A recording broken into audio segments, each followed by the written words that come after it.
The Jeanette MacDonald and Nelson Eddy teaming was a source of happiness for MGM chiefs. All their films were box office successes.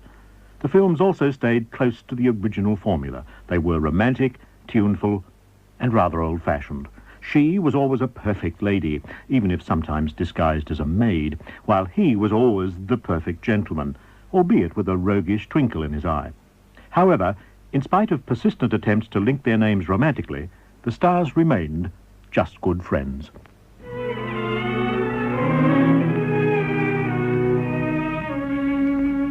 I've a very strange feeling I ne'er felt before. 'Tis a kind of a grind of depression.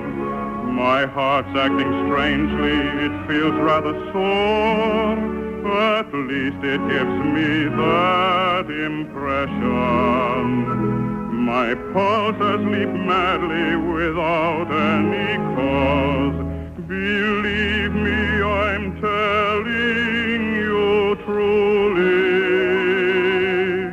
I'm gay without cause, then sad without cause.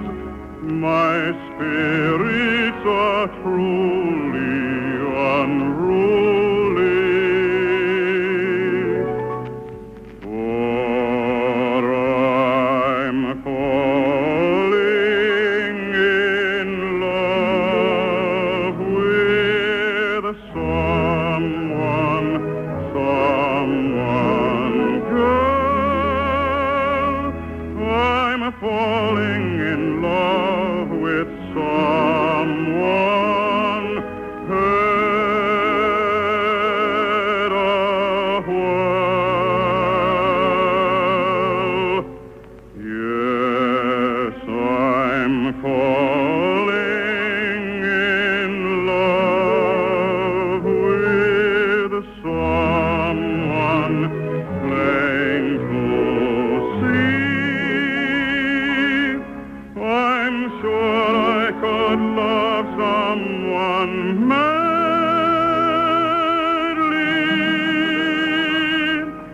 if someone would only love me.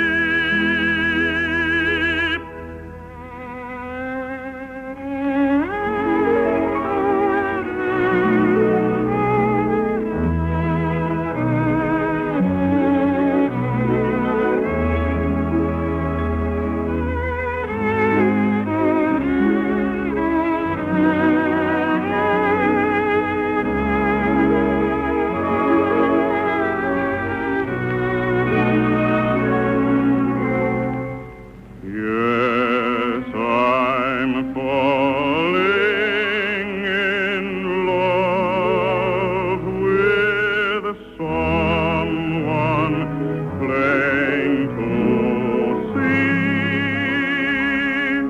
I'm sure I could love someone madly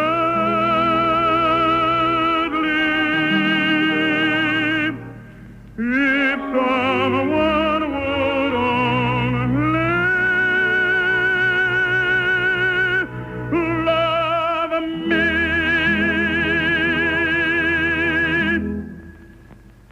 Nelson Eddy with a song from Naughty Marietta. Maytime, New Moon, Rosemary, The Girl of the Golden West, Bittersweet. Even the very titles of the MacDonald and Eddy films exude a delicate period scent. However, by the time of Bittersweet in 1940, neither the beautiful Coward score nor the colour photography could mask the fact that the stars were rapidly approaching 40. Bittersweet had overtones of 1936's Maytime, in that Nelson was again killed by a jealous suitor.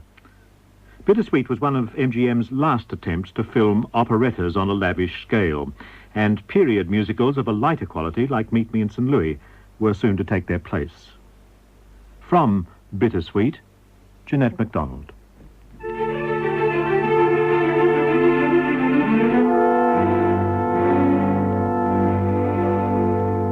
To begin with, if you please, sing a scale for me.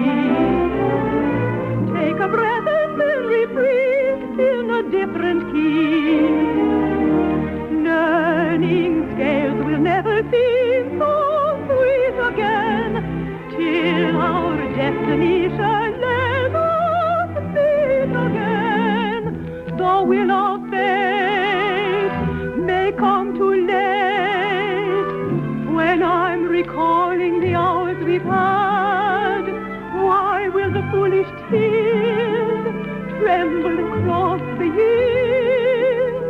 Why shall I feel so sad, treasuring the memory of these days? Always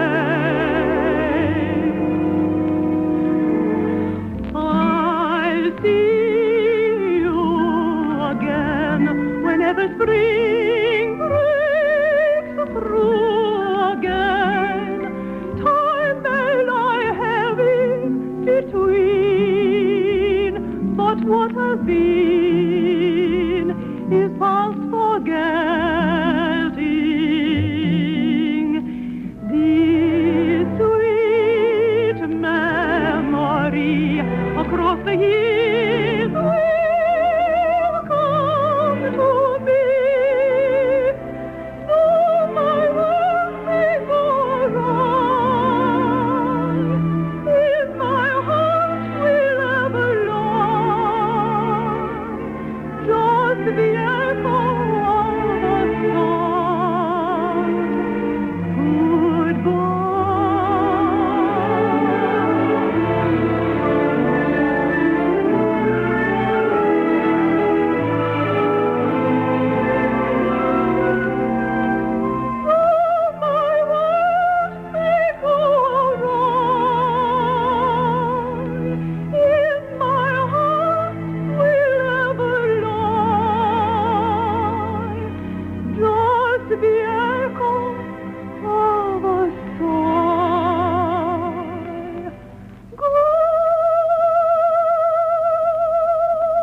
Goodbye.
And ambition, from every care my mind is free. So I repeat with your permission, there's been a change in me. Have you heard? I married an angel. I'm sure that the change will be awfully good for me.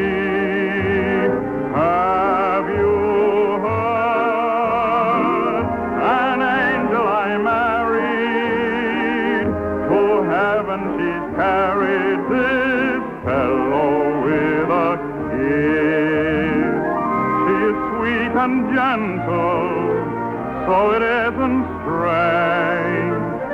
When I'm sentimental, she loves me like an angel.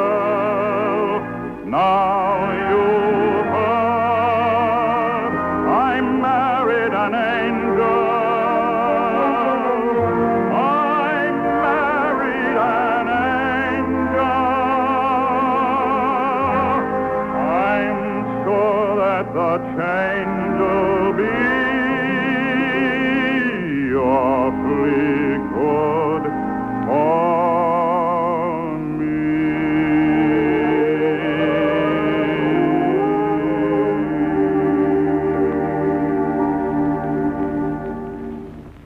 Nelson Eddy was the title song of his last film with Jeanette MacDonald, I Married an Angel.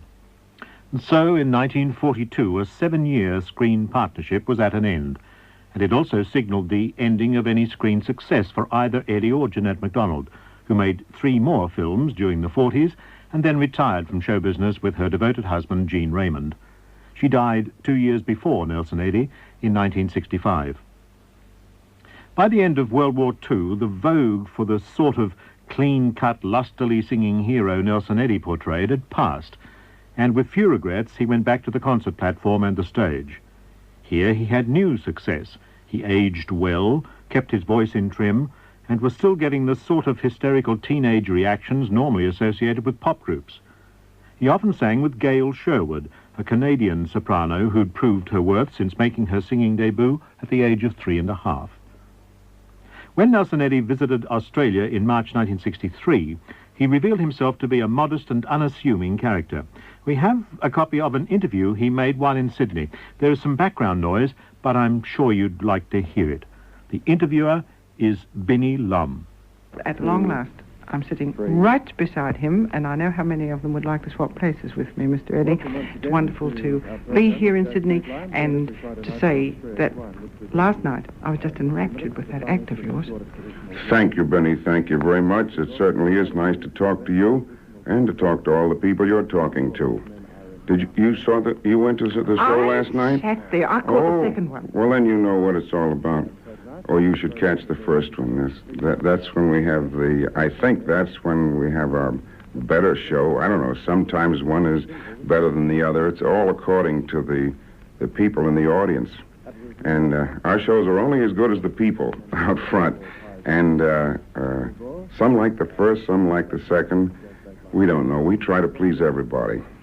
Well, judging from the applause last night, I was telling Gale Sherwood, I've never heard an audience at Checkers, at any other time, continue to clap once those curtains have come down. Well, they have been simply wonderful. They have been so nice to us, and we have rarely had such a reception anywhere, and we're very happy about it. The crowds have kept up for, 3 weeks now. We have 1 more week to go, and we've enjoyed very, very much working for them.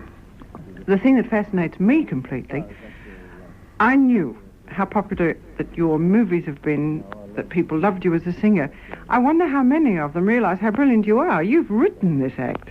I'm not brilliant at all. I'm just a plodder. But I should ever plod like this. I do write most of the act, but I do not write brilliantly. I write slowly and painfully. And I'm always writing something and then trying it out on the public, and if they like it, it stays in. If they don't like it, it goes out. I've done many things that I thought were very fine, and the people didn't react to them, so out they went. And they are the last word nowadays. I wonder if the people of Melbourne are like the people in Sydney. It's been a disappointment to us not to have gone to more places in Australia than just Sydney, although Sydney has been wonderful. But I've had so many letters, hundreds, I guess, from Victoria and all the cities around Melbourne. Some of them with scathing criticisms for not coming down there. And why didn't I come to Melbourne? Why must I just go to Sydney? And my answer is very simply, no one asked me. One just can't go to a place and say, well, here I am, I'm going to sing here for the next 3 or 4 weeks. Somebody has to ask you to come, somebody has to make you an offer, and somebody has got to start the thing. And where the people have written me, begging me to come, no one in any official capacity has made me an offer of any kind to go there. Excepting, this might be a little bit of news for you. This is the first time this has been mentioned on any interview in any way.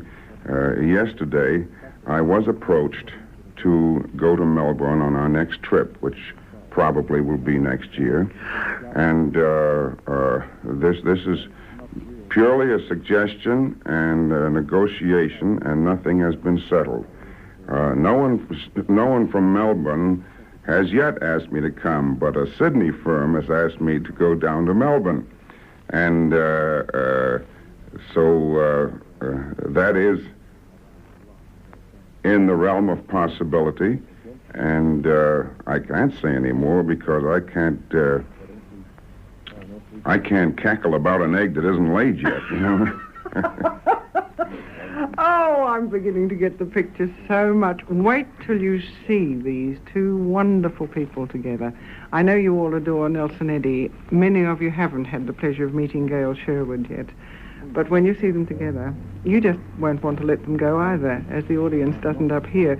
And now talking with both of them, I can see this act. Now I'm wondering why I didn't realize that you would have dreamt it up together. It was too natural not to have been dreamt up together. Well, we tried some time ago to get writers to write for us, but writers just don't understand us. They put together a lot of jokes and have us tell jokes. Well, we're not that kind at all. Our humor comes from ourselves and what we're doing and what we're all about. And our funny things are things that happen, and not things that a paid writer can deliver to us. So I go back to saying I have to suffer and write laboriously all these spots, and it's very often a matter of hit and miss. You write a skit or something, and then you play it, and then you have to see where the reactions are, and you have to throw out what is not reacted to, and then you keep what is. And little by little, maybe it'll take weeks to have a spot grow. I think you saw a spot last night about the Merry Widow and the Mountie or some silly thing. Well, that started off quite a long time ago being just the Merry Widow. And it was kind of a funny little skit, not very important. And it was a little flimsy. And I wanted to make it a little more important, and so I got the idea of combining the Merry Widow and the Mountie. Now I have a little more something to bounce, lines one against the other, and we have a little tension going, and a rather silly situation of rather crazy Mountie and a real silly widow. And from there we go. And you missed the, let me see, you saw that Scotch thing on the end of the show. Oh, that was delightful. That's just a hodgepodge of everything Scotch we could think of thrown together. And on our first show, we have here a skit on Carmen. We do the Grand Opera Carmen. And when I say we do it, I mean, we do it so it's done. And Gale, of course, is Carmen, and Flourish is a prop Rose around. And our company being very limited, I have to take two parts. I'm Don Jose, and I'm also the Toreador. And the part of the bull is taken by Mr. Paxson, our pianist and musical director, and he does a moving performance with his moves. And this thing started out, we were going to sing music from Carmen. Well, we started to laugh at ourselves, and I thought, well, this is funnier than it is serious, so let's make a comic skit out of it. And if Bizet were alive today, he would sue us, and he has probably turned over in his grave so many times about this that no more so probably, than he would have over many performances, I'd say. They probably call him Whirling George by now, you know.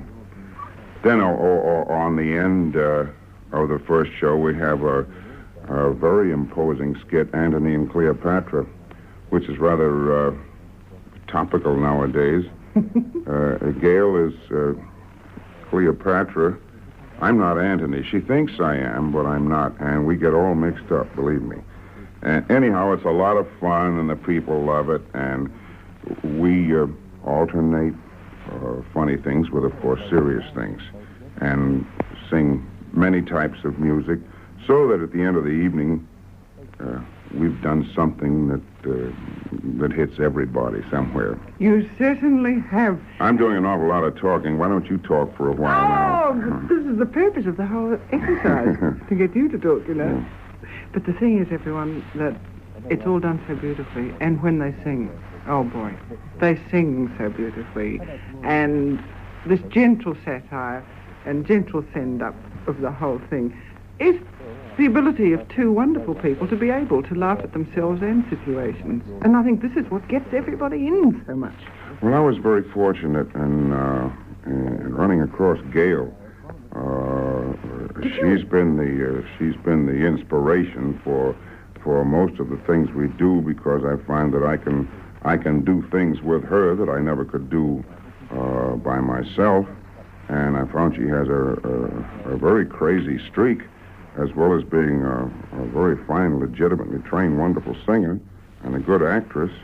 And but she does have a crazy streak, and she can take one of my comic ideas and carry it through. And she turns out to be a real funny woman. Did you realize this when you first auditioned? No, as a matter of fact, I didn't. I was just looking for a good-looking girl who could sing just a little bit.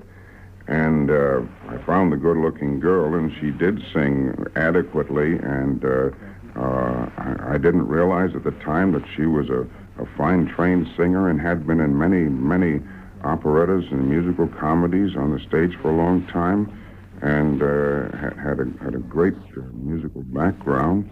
She was rather modest about talking about herself, and I discovered in the first few weeks that she had this tremendous ability and tremendous talent, and well, I just couldn't let it go to waste. And so I often say, in the first place we went to together, Gale had one song. In the next place she had two songs. And we went to another city, and she had three songs. First thing you know, I was fighting to get back in the act. And I freely admit on each show that Gale steals the show. She's a crook. She steals my show every night. And you love her for it. And then I say, all right, as long as I get the first billing, she can go ahead and steal the show.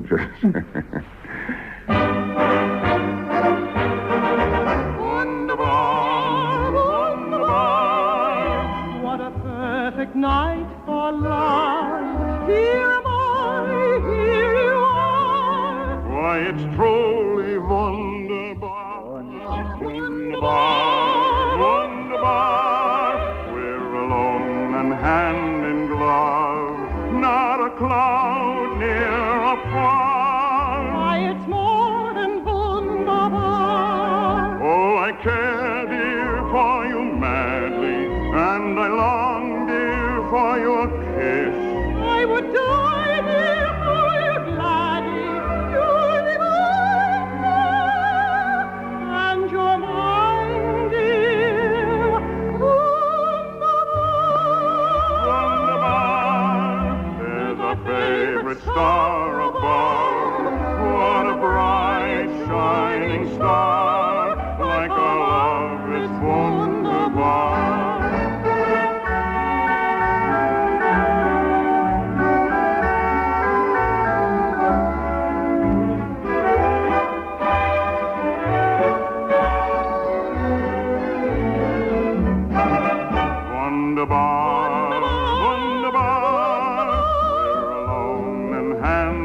glove. Not a cloud near or far. Why, it's more than wunderbar. Oh, I care, dear, for you madly, and I long, dear, for your kiss. I would die, dear, for you gladly. You're a delight, and you're mine, dear. Wunderbar, wunderbar, is my favorite star above. What a bright, shining star, like our love, it's wunderbar, like our love. It's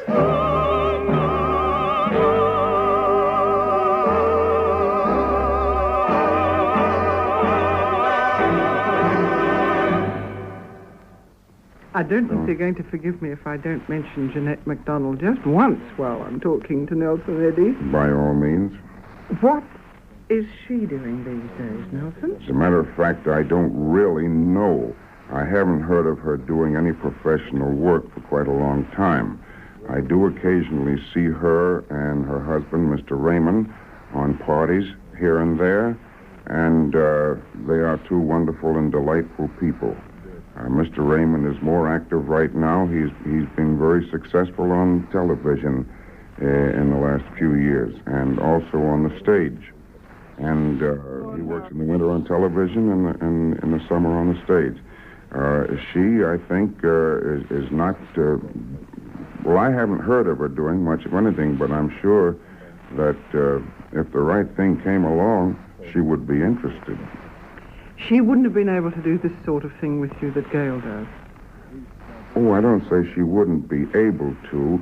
She has said that she doesn't particularly want to. In the first place, she says she doesn't like nightclubs. She doesn't like smoking and drinking and loud talking and all those things. And that's one of those are some of the things you have to put up with in nightclubs. And she said, I've had a very a good career without doing that, and I'm just going to stand on it. And but I don't want to quit somehow. I've just got a lot I hope you don't. I've got a lot of ham bone in me, and I want to keep going, even though they refer to me now as the aging Nelson Eddy. Well, I can't help that. You know, I grew up, and I just can't help it. But I'm going along, and I want to keep on working as long as I possibly can. I just don't know what it would be like to retire. I think I'd become just a miserable old grouch, and I don't want to. I just want to go about singing as long as I can, and keep a sense of humor, and transmit some of my enthusiasm for life and music to the people. Nelson Eddy, talking to Binny Lum in March 1963.